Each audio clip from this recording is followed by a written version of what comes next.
बिस्मिल्लाहिर्रहमानिर्रहीम। अस्सलाम वालेकुम।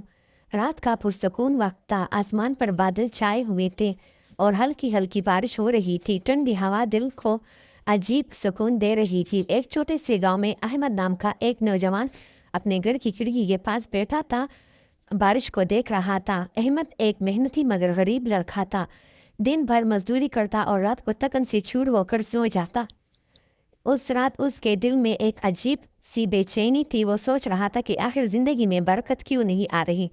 वो नमाज भी पढ़ता था, रोज़ा भी रखता था, फिर भी दिल को सुकून नहीं मिल रहा था। उसी दौरान मस्जिद से इमाम साहब की आवाज़ आई। वो ज़कात के बारे में बयान कर रहे थे। इमाम साहब ने फरमाया, ज़कात इस्लाम का एक अहम रुकन है। ये सिर्फ माल की सफाई नहीं बल्कि दिल की पाकीज़गी का ज़रिया भी है। कुरान मजीद में अल्लाह ताला फरमाते हैं कि ज़कात देने वाले कामयाब हैं और ये माल को कम नहीं बल्कि बढ़ाती है। ये बात अहमद के दिल में उतर गई। उसने सोचा, मेरे पास तो ज़्यादा माल नहीं, लेकिन क्या मैं भी ज़कात या सदका दे सकता हूँ। अगले दिन अहमद ने अपनी मामूली कमाई में से कुछ पैसे निकाले। वो बाज़ार गया और गरीब और बूढ़ी औरत के लिए राशन खरीद कर उसके घर पहुँचाया। बूढ़ी औरत की आंखों में आंसू आ गए। उसने दुआ दी, बेटा अल्लाह तुम्हारे रिज़्क़ में बरकत दे। अहमद के दिल को एक अजीब सुकून मिला। वो खुशी जो उसे कभी महसूस नहीं हुई थी आज उसे नसीब हो रही थी।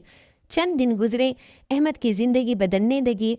उसके काम में बरकत आ गई, आमदनी बढ़ने लगी और सब कुछ बढ़कर उसके दिल को सुकून मिल गया। एक दिन अहमद फिर उसी खिड़की के पास बैठा था।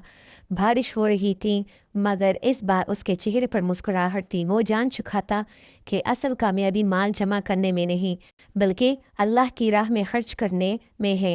यही ज़कात की असल तारीफ़ है, अपने माल का एक हिस्सा अल्लाह की रज़ा के लिए मुस्तहिक लोगों को देना।